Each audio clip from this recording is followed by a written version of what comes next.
They're too quick to start laying people off and getting rid of people in order to be as profitable as possible. So, so this is the interesting dark side of capitalism. Um, the dark side of capitalism is that the shareholders, which is this is why I want you guys to own stock. The shareholders really benefit when the companies are making money, but the companies end up because their number one goal is to serve the shareholders. They end up doing some things that could be considered unethical. If you look, for example, at workers' wages haven't gone up hardly. If you take away inflation, wages haven't hardly gone up. That's why it's a complete trap for you to train your children to only go work for other people and never invest and stuff like that. They're going to be in big trouble. It's going to be very hard. They're going to be underwater. Um, or maybe maybe you could have still made a profit and not fired that other 1,000 people, but you did it because the shareholders don't just want you to make a profit, they need you to make maximum profit. So because they want you to make maximum profit, basically every expense that isn't absolutely necessary ends up having to go. And that is a bit unfair to workers, who maybe they're not necessarily as efficient as they could be in every way, but just really kind of going through and literally trying to squeeze blood out of the turnip is kind of harsh, right? So that's the imbalance of capitalism, and that's why I can't say I'm a pure capitalist, because I think some of that's completely unnecessary. I think you can make money and still employ people, um, and not threaten their jobs, at the same time. I just think that's kind of unethical to think otherwise. All right, so let me see here. Terrence is asking, are there any automobile or aircraft insurance ETFs worth investing in? And is investing in any world currency a wise choice at this time? Um, there's one automobile ETF called CARS, CARZ. That's the ticker symbol, CARZ. So I looked up one for you, Terrence, and it's the only automobile ETF out there, from what I understand. It's not a bad investment. With the ETFs, if you go into your Robinhood app, it'll tell you what their top holdings are. And I saw some of the holdings. I think one of them was like Toyota and stuff like that. It looked pretty good. So if you want to get an automobile ETF, the CARZ cars might be a good one. Also, you asked about aircraft insurance ETFs. I don't know of any ETFs that are in aircraft insurance.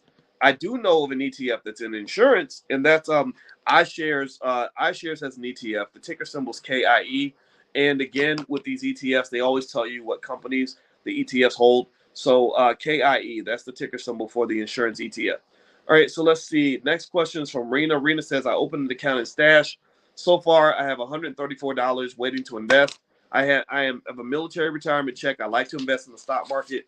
It is only $514. I'd like to start off small, 200 and work up to $500 per month. Love some suggestions. Yeah, I would suggest not overthinking it, Arena. I would suggest finding a mutual fund that follows the S&P 500. So one good one is the S&P 500, the Spider ETF, SPDR. The Spider ETF tracks the S&P 500. So that means that when the overall market goes up, your money goes up. It's pretty stable. The companies you own are solid companies. It's not overly risky. There is a little bit of risk, but it's not gonna shake you up. It's made money over a long period of time, and I would just consistently put a little bit of money in there every week or every month, whatever cadence is comfortable for you. What I would be cautious about is making sure that you have what is liquidity. A lot of people say cash is trash. I did a whole conversation about that yesterday. That meaning that because inflation is so high, that if you have your money in a place where it's not working for you and not making more money for you, then you're crazy, you're a sucker. What's wrong with you? I don't agree with that completely. Cash may be something that is that you want to have active and working for you, but but really you want liquidity. So the question that you have to ask yourself in the very beginning as an investor is, if something goes wrong and I get a flat tire, my car breaks down, or I need money suddenly for an emergency, do I have liquidity? Liquidity is, do I have something in my life somewhere that I can easily flip and turn into cash within, say, 24 to 48 hours? If you have liquidity, then that's pretty good. So really, this idea that when you get your money that you should invest every single penny, I can't say that that's true. Remember, most expert investors, most fund managers on Wall Street with the Harvard MBAs that manage billions of dollars, they sit on a ton of cash. Sometimes they're sitting on the cash because they just want to be liquid in case they have to do some investor payouts without having to sell assets. Sometimes they sit on cash because they're looking for good opportunities. But also, it's not so much about the cash itself that gives value. It's really the access to cash. So sometimes someone may say, I don't have as much in my savings fund as I'd like, but I do have a line of credit I can tap into in case I have an economic emergency. So I would do my best to remain flexible to some extent, but I do think that being consistent, that's the key. So pick your strategy, stick with it, and maybe grow it a little bit over time. And I am a big believer in letting your money work for you. That's how people get rich. That's how people get wealth. And also remember that money isn't the only thing you can invest. Most of your investments, pay attention now, most investments you make in your life are not related to money. Most investments that you make in your life have nothing to do with money. You are not defined by how much money is in your damn bank account. Do not do that, please. Because if you, and I will tell you, because if you think that your worth is defined by how much money in your bank account, then you're automatically a white supremacist. Because who has all the money in America? White people do. They have all the money because they stole it from you, right? We know the whole history, right? So you're not going to define me based on how much money I have in the bank. I got money in the bank, right? My net worth is public. People talk about it. They gossip about it all the time. I don't care, right? I got money, but my worth is not defined by how much cash I have, because there's always somebody that's got more money. So what I want you to really understand is that most of your investments you make are going to involve what is called human capital. This is real. This is not me making you feel good or just me telling you something that's going to boost your self-esteem. No, this is actually true. So if it does boost your self-esteem, that's a nice side effect. But these are facts. Human capital means that, if I show up and I don't have any money to invest, but I sit with a group of people who are economically minded, where we're all bringing different resources to the table, I'm adding value to that table. First of all, I'm adding value to my life just by being at that table. Some of you got friends that can't bring a nickel into your house. They can't add any value in any significant way. Those are not the friends you want to spend most of your time with, because that's going to slow you down, right? So just by being at the table, you're adding value to your life, because you're getting money. Part of getting money, one of the first steps is being closer to where the money is. Being around people that know how to go get the money. Being around people that have the energy that's going to lead them to go out and acquire resources, right? So by picking the right table, meaning picking the right friends, picking the right spouse, how I connect with other human beings, relationships, stuff that we don't talk about, but relationships, very important. We talked about that. I'm not going to go into that again. Second of all, my human capital is valuable because then I'm bringing my resources to the table. So let's say I have no money in the bank, but I sit down with a bunch of other wealth builders and I say, okay, how are we going to make this money? And somebody says, well, I've got the capital to invest, but I don't have the time to run the business. Well, you might say, well, I got time. I don't have a job anymore, so I got plenty of time. I can run the business. So let me have some of the cash that we make, and I'll give you my human capital. Or if somebody says, I have a product that's really great, I just don't know who's going to buy it. Well, you might say, well, I got friends. I know people who need CMOS. I can get you access to a market. Well, you're adding value, right? Your relationships, your network is adding real economic value to the company that can be converted into cash. Do you follow what I'm saying? So when you sit down in your family meetings, and this is one of the things that actually we'll cover in some of our events. So if you come to one of our seminars, now the one on the 15th with Alicia is more about wealth and family and relationships and networking. It's more social, more laid back, but also there is some deep thinking. You guys know I'm always a thinker. But when we go to the Essence Music Fest in July 1st to the 3rd, one of the exercises I'm going to have you guys do is show you how to form an economy right there in your house, how to create an economy right there in your church, to create an economy right there in your space. And we're going to do it. We're actually literally going to go from nothingness to something that actually makes money in that weekend. Like, that will be literally the objective. That will be the transformation. You'll walk out of there saying, oh, now I know exactly what to do in order to build wealth or whatever it is, right? Because at the end of the day, when you're coming together with other people, that is automatically making you wealthier. When you are adding value in ways that are non-financial, that is how you add the most value. And the biggest economic trap out there, in my view, is this idea that if you don't have any money, you have nothing to offer. You're not bringing anything to the table if you're not bringing cash. That's silly. That's nonsense. Remember when you came over as slaves, you didn't have no money in your pocket. The slaves were half naked. They didn't have any cash in their pocket, but they were a multi-billion, eventually multi-trillion-dollar commodity. Well, how is that? Well, because they had labor. They bought skill. They bought culture. You bought so many things that white folks have made trillions of dollars from. So you got to understand your value in order for you to understand how you can make that money for yourself. Okay, so let me keep going. Let me go to your next question. Dorothy Van Buren, how you doing, Dorothy? If unionization efforts at Amazon are successful, how will this impact Amazon's bottom line and stock price? I think the unions would probably cause Amazon stock to go down in value. I don't think Amazon wants unions. I looked up the update on union efforts, and I saw that in Staten Island they voted against the union. Let's see here. They said employees at Amazon warehouse in Staten Island voted to reject unionizing. The tally was 380 votes in favor of joining the union and 618 opposed. The decision comes just a month after a neighboring Amazon warehouse voted in favor of the company's first U.S. union. So that's really, really interesting. Let's see. So I think that Amazon. Remember, the managers don't work for the employees. The managers of the company work for the shareholders. The goal of the company's management is singular. It's to maximize shareholder wealth. Milton Friedman in the 1970s came up with this concept, and I completely disagree. And so because they work for the shareholders, they want to maximize profit, and they know that one of the things that unions allow you to do is it allows workers to aggregate their collective economic power. They call it collective bargaining. We're bargaining as a group. When you come together as a group under a unified umbrella, Black people, you always gain more power. So, in order to keep workers from having the power to command the wages that they deserve, companies step out and say, oh, you don't want a union. Unions are whack. Unions are for suckers. Unions are bad. And here's the deal. Here's the reality. Sometimes unions are bad. The Teamsters was run partly by the mafia. They used to do horrible things. And so the corruption was real. There were times where workers didn't benefit from the unions. I don't even know if Black people, I mean, think about it. There's a lot. I talked to a Black man, Professor James Small the other day, a brilliant man that everybody should know about, by the way.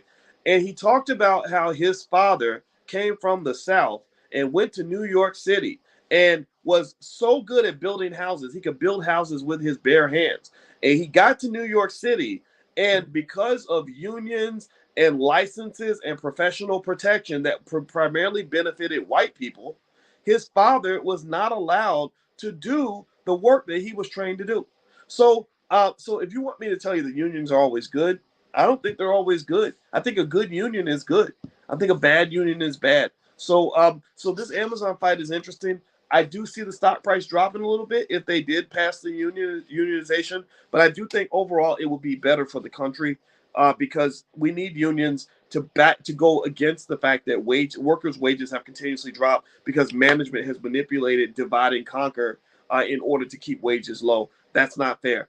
The only time America was great, when they talk about making America great again, the only time America was great from an economic equality standpoint, Professor Robert Reich, former labor secretary, made this point, and I agree with him 100%. He said the only time they were somewhat great, at least as a country as a whole, right, was in the 1960s, where the wage gap between company CEOs and company workers was lower, much lower than it is right now. The gap has gotten insanely high now. Like it's ridiculous. The CEOs are just killing it. I think the CEO of Amazon, Jassy, I think he's going to get $250 million payout this year, which is kind of crazy, right? So the gaps have gotten enormous. Workers' wages have remained flat. When inflation creeps along, that makes it even more difficult. So this is what you'd want to do with your kids. So when we were talking earlier about things like the financial flashcards, the reason I bring this stuff and offer this stuff to you guys is because you got to make sure your kids understand how to get on the right bus, right? When you look at economic vehicles, investment vehicles, that's the term they use. You've got some vehicles that will get you down the road very efficiently and will take you a very long way. But you got some vehicles that maybe they look fancy, maybe that's the first car they're trying to sell you on the lot, but these vehicles are duds. They have flat tires, they don't have an engine inside them. You will be sitting on the side of the road and you won't go very fast and you won't go very far. And so economically speaking, that fill out a job application, that vehicle is dead. It's a dud. It's not going to work. It doesn't mean they can't work for other people, but they have to have another vehicle that's actually going to get them down the road. The vehicles that get people down the road lie in the three key areas. If you want to make your children rich, teach them three things. One, how to own stock. Every child should own stock on the day that they're born. Every child in our community, in the B1 community, should have shares of stock from the time they're born. Those shares of stock should not be sold. They should be consistently added to over time. You should set it on autopilot. Your child should have over $100,000 in liquid wealth by the time they're 25 years old. If you buy your child $5 a day worth of stock, or $35 a week, or about $140 a month worth of stock, which is less than most people pay on their car note, which is less than the cost of Popeye's chicken, $5 a day. You can't buy Popeye's chicken value meal. Your child would have over $100,000 liquid when they're in their 20s. That right there will put your child ahead of 90% of all other children: white, black, green, yellow, Jewish, Arab, Chinese, whatever. Number two, every child should know how to buy a home by the time they're 12. They should understand that real estate is not to be rented. It is eventually to be owned. They should own real estate as soon as possible, because when inflation hits, the biggest form of inflation in America is not the inflation on the price of bread. The biggest inflation in America is not the inflation on a gallon of gas. The biggest inflation in America is asset inflation. Asset inflation means that when they lower interest rates and increase bond buying and increase the money supply, the number one area where inflation is highest is in stocks and real estate. Stock prices shoot through the roof. Real estate shoots through the roof. That's why people in Atlanta can't buy houses anymore, because they overheated the market. So by having your child as an owner, positioned as an owner of real estate, then guess what? When the wealth of America goes up, their wealth is going up too. It's like sitting on top of a balloon, and the balloon is rising, and I'm rising not because I'm working harder than you, not because I'm taller than you, not because I did more work than you did. I'm rising because I'm sitting on a balloon and you're sitting on the ground. So put your child on top of the balloon, which means if they own the real estate, then when the real estate values go up, their wealth naturally goes up. Number three, every black child should learn how to start a business by the age of 12. Nobody gets fired more than black people. Nobody's more unemployed than black people. Nobody feels the pain of economic despair or microaggressions or racial stress on the job than black people. So you don't love your child by dropping them in the pits of hell, by having them go through the fire of racism every single day where they're trapped in a situation that they can't get out of. What you do is you make sure that they have the skill to do a side hustle, start a business, or make enough money in order for them to be free from the corporate plantation. For most people in this country, I figured this out. Most people, the difference between slavery and freedom is usually no more than maybe $4,000 a month. $4,000 a month. It's not a tiny amount of money, but it's not a ton of money either. So here's the deal. If your child knows how to go out and find a way to bring in $4,000 to $5,000 a month, they never have to work for anybody for the rest of their life. They don't have to go out and become a millionaire. They don't have to run a major corporation.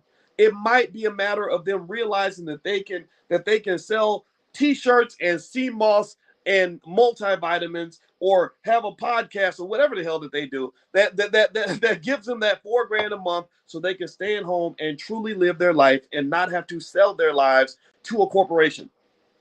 Do you follow what I'm saying? So if you love your kids, I hope you will consider doing these things. This is a very simple recipe, but remember, the thing about it is that you have to get ready. You have to make sure you stay ready so you don't have to get ready. You don't react to the problem. You should be proactive. You solve the problem in advance. Wars are won before the war actually begins. I tell my daughter every day, preparation is the key to success. If you don't prepare, then you cannot expect to succeed. And I need you to look around in the society around you and say, are people really collectively preparing, or are they just simply reacting to what somebody else just did to them because they were not prepared? So get off that grid, pick a different vehicle, make a different set of choices. That will get you where you want to get to. All right, so let me dig back in. All right, so if you have questions, you want to put them in the Q&A. Put them in the Q&A. I answer. Is that 4K after month after expenses? You know what, Orpheus Jones? When I quit my job, it could have been 4K before expenses, and I still could. You know what I did when I quit my job? I'll tell you the truth. I looked and I said, okay, this is how much money I make, and I'd like to keep that, but not having to work around these people, I'm willing to take a pay cut if that means I get to stay home and sleep in and do what I want and hang out with my brother or go call my mama or whatever, right? So I didn't need to make my salary when I quit my job. I just added up. I said, what are all my expenses? And I put them in order of priority. So at the top, I had, okay, mortgage is number one because I got to have a place to live. Number two is car note because I need a vehicle. Number three is food, right? So I said, wait a minute, if I have my car and a place to live and food and maybe Wi-Fi, oh, I can survive the storm. So if I have a bad month where money isn't coming in good, I'm okay. I'll just stay in the house and watch Netflix, and work, on my laptop, right? So that was my logic, and all those expenses combined was less than $2,000 a month. So theoretically, it was only about $2,000 a month I needed to not have to go to work every day, right? And what I found was that when I was happy, when I was like really happy, like being at home and being away from the people that I didn't want to be around, that was worth gold to me. Like I didn't care like that I wasn't making as much money as I wanted to make. Because I wasn't trying to go shop at the mall and whatever. You follow what I'm saying? I just wanted to survive. And one of the strongholds that America has over you as Black people is they have you afraid that without their help, you cannot survive. And I'm just here to tell you that that is simply not true. You can survive, but you must have a plan. If you do not have a plan, it is very difficult to accomplish anything without a plan. You can't win a football game without a plan. You can't raise a child without a plan. You can't lose weight without a plan. You got to have a plan. My wife gave a whole conversation. Actually, when she spoke at the One Africa Unity Summit in Detroit, she literally did a lecture called Why Kingdoms Crumble. And she talked about the fact that she's a descendant of King Ramses III. And she looked up the history of King Ramses III. You're going to find this is fascinating. So King Ramses, if you know anything about that ancient history, he was fighting a lot of wars. He was fighting a lot of enemies externally. He was always at battle with somebody. And one thing he didn't do was he didn't realize that he was losing a battle right inside his house. So when they dug up his body to find out how he died, they found that his throat had been cut from here all the way down his back.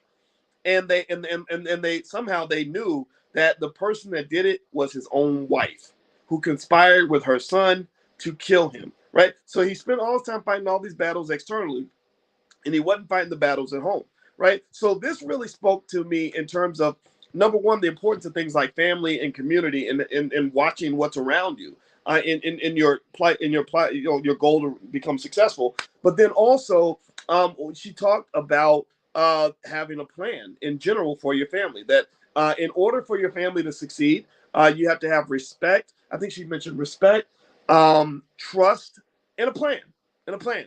So my question for you at the end of the day is, what is your plan?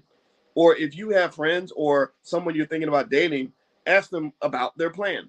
And if they don't have a plan, just know that should be a massive red flag in terms of whether or not they're actually going to succeed. Most people don't become successful by accident. It just doesn't typically happen that way.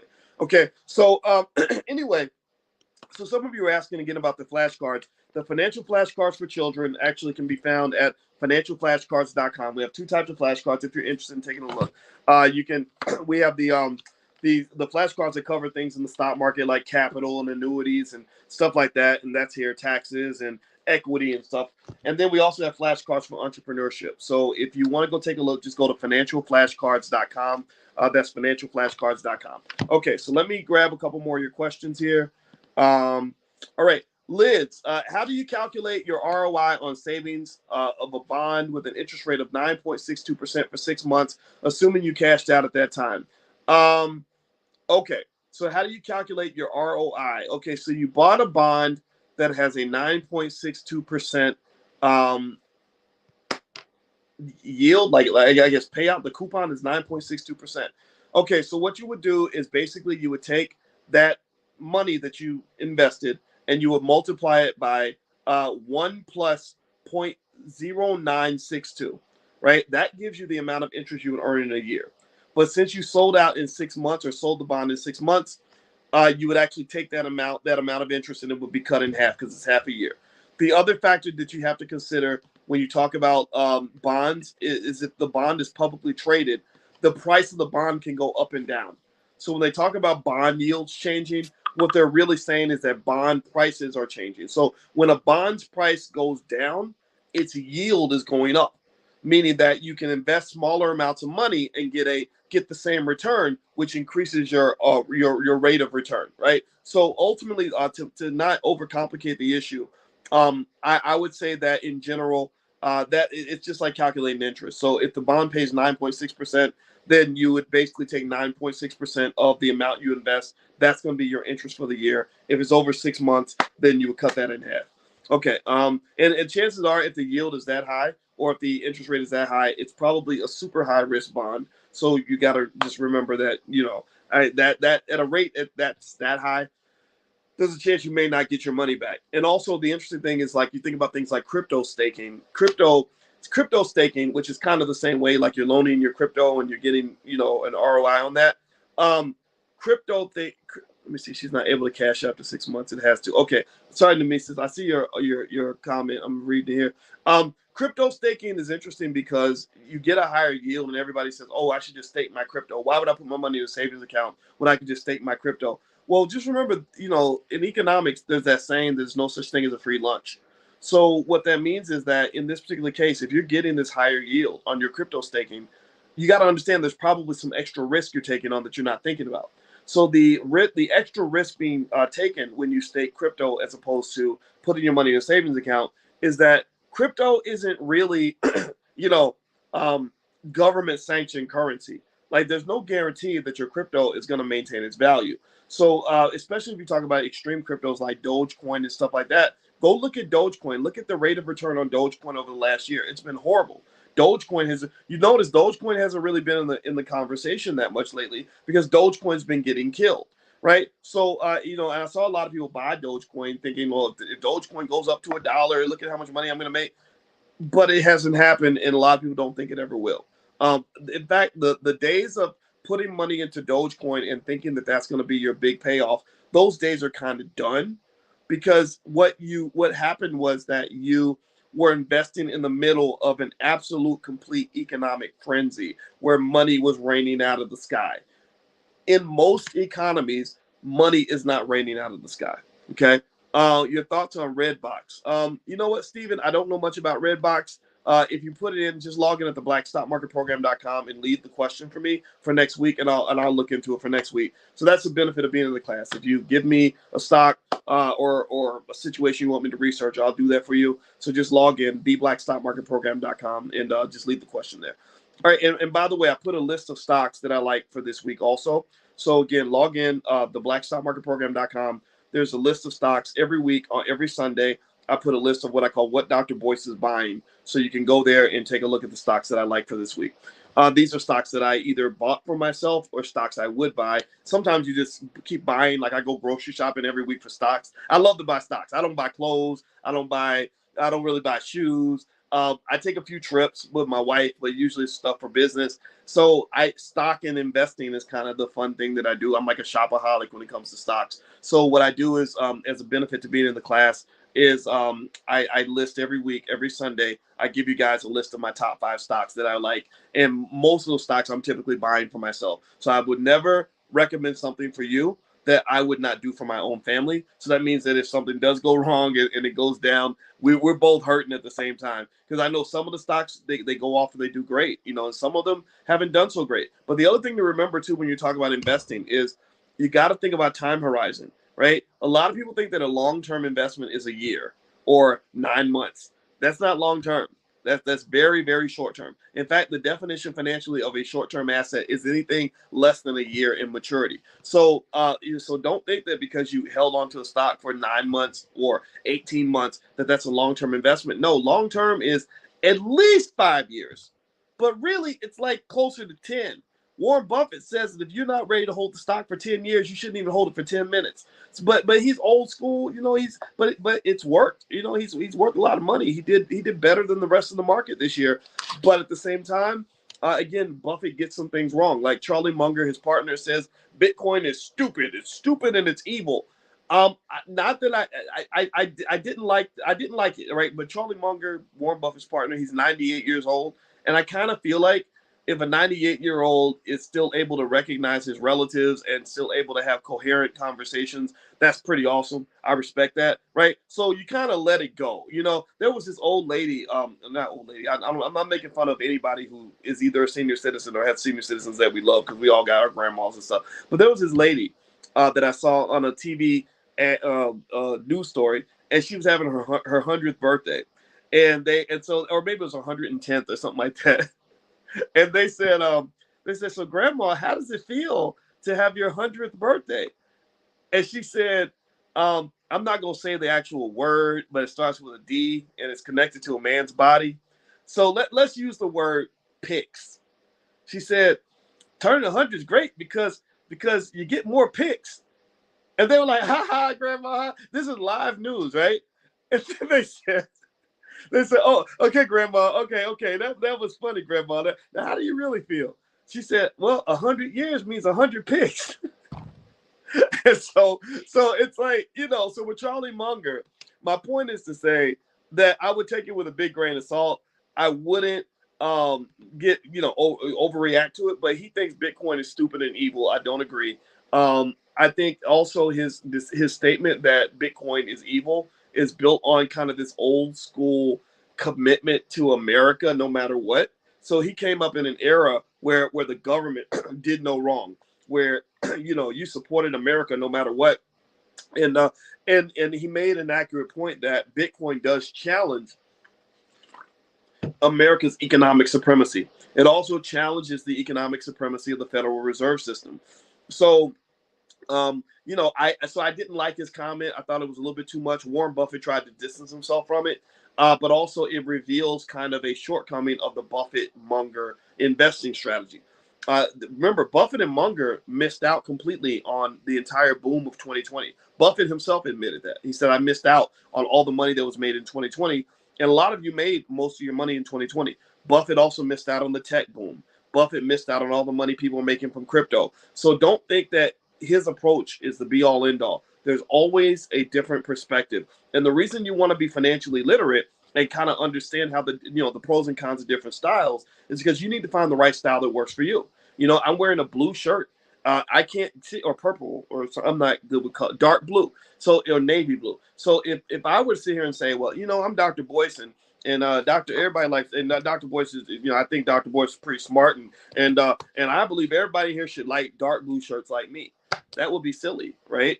Everybody should want short sleeves because I wear short sleeves, and that's what everybody needs to do. That would be silly too, right? Some of you have different preferences, so investing is exactly the same way, to be honest with you. And now I can tell you the benefit of short sleeves versus long sleeves. That would be accurate. Or I could say, the navy blue shirt works because it works good against my skin tone, and you should hear all of that.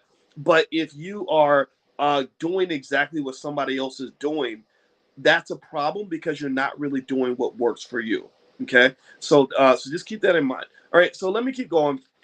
Hello, Dr. Boyce. I should have apprehension about signing up for Robinhood due to the fallout that happened a while back, or just treat like Stash or Acorn. You know what, Joe? Joe, I wouldn't get too caught up in the Robinhood controversy. One of the things I would say, though, in terms of where you keep your stocks and all that, is I would at least try to spread out amongst different apps. Like I wouldn't put all my money on the Robinhood app. I don't, but I have a Robinhood account. I just don't trust any one company having all my resources. If something goes wrong or the grid goes off or they get hacked, you lose everything. So part of protecting your wealth means really protecting your wealth. It's not just about trust, in wills and estate plans and all that. It's really about things like not putting all your money in one place, or diversification, spreading your money out to different kinds of investments. You get some real estate, you get some stocks, you get some, other types of assets. Mix it up a little bit. Okay, so do two more questions, then we're gonna be done. And by the way, that don't forget that event in Chicago. If you guys want to come out to meet me and Dr. Alicia that day, we're gonna have a great event. It's gonna be about 3-4 hours. It's gonna be social and fun and drinks, but we're also going to do some deep dive conversations as well on wealth, and particularly wealth and relationships, etc. So, but it's adults only. So if you want to come out, just go to boycewatkins.com. And we also have other events in other cities. So you can just go to my website and you can see what we have going on. All right. So King May says, are options still good? A good thing to do given all the uncertainty. Options are typically good no matter what. King May, that I think options are great, because I think of options like the way you think about seasoning on food. The salt, pepper, the everything in between, cinnamon and all that. The seasoning really just adds that extra flavor. It makes it just right. Right. If I just give you a piece of chicken with no seasoning, you're gonna be fed, but that's it. Right. But if I spice it up and add some little bit of this, some paprika and whatever, right, then you'll be like, this is the best chicken ever. But you got to know how to cook. You got to know which seasonings to use, right? Somebody dumps a bunch of sugar and cinnamon on your chicken, it's not going to taste right. So options are, in my view, something that works extremely well if you use them correctly, right? Options can calibrate your risk profile. What that means is that options can either add more risk if you want to take on some more risk. They can take away some risk. They can allow you to get in the game a little bit, dip your toe in without dipping your whole body in, right? Or they can allow you to just get cash flow. I use options every week to actually get my cash flow. I get my paycheck, so to speak, off my options portfolio, because it allows me to financially benefit from my stocks without actually having to sell anything, right? So I would encourage you to consider looking into options. If you want to take a look at my options masterclass, just go to stockoptionsmasterclass.com. I put together a whole weekend intensive where we did a whole deep dive on options. And I recorded the whole thing. So feel free to go take a look at that. It's stockoptionsmasterclass.com. All right, so Picola, can you speak on Kathy Wood? The last question. Can you speak on Kathy Wood and her ARK investments? Is this still a good investment? I bought some of her ARK stocks. Yeah, I think Kathy Wood, it's interesting. Here's the thing with Kathy Wood that's fascinating. So Kathy Wood is a lady who believes in the future.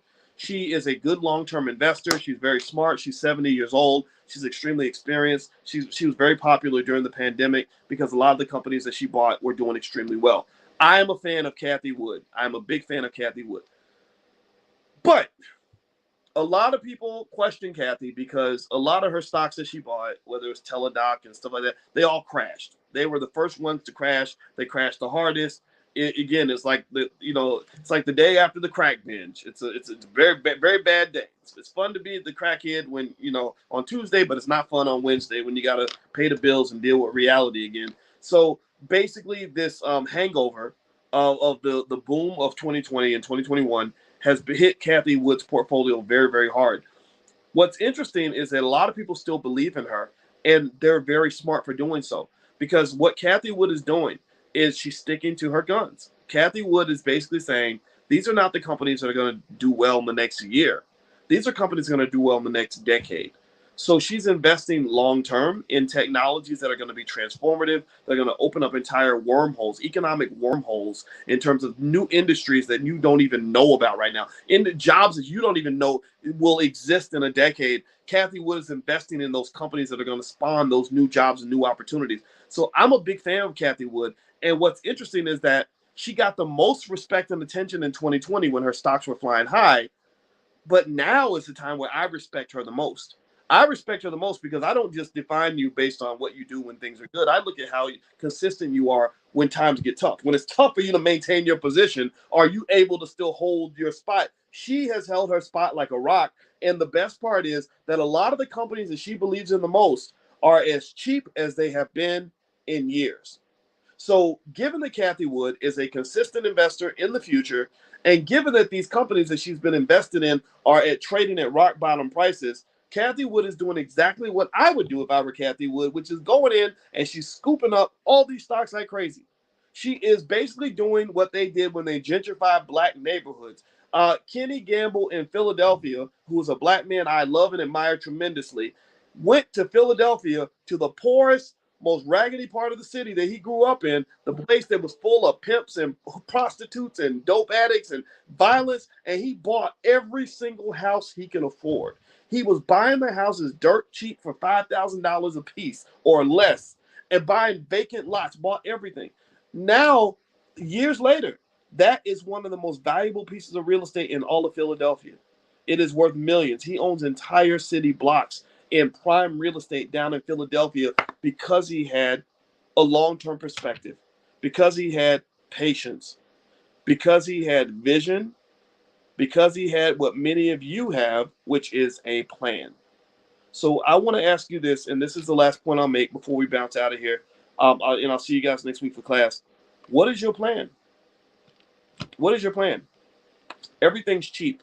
Everything is cheap right now compared to what it's going to cost 15, 20 years from now. I guarantee you that. Real estate is dirt cheap compared to what it's going to cost in the year 2040. Stocks are super cheap compared to what they're going to cost in 2035. So what is your plan? What's your move? Your grandkids are waiting for you to make a move. Or are you going to sit there and do nothing? It's up to you. All right. So thank you all for listening. It was really great talking to you. Just a reminder, don't forget those financial flashcards are in stock. We'll probably sell out pretty quickly. We usually do. But we'll get some more, hopefully. And hopefully we'll find a good supplier.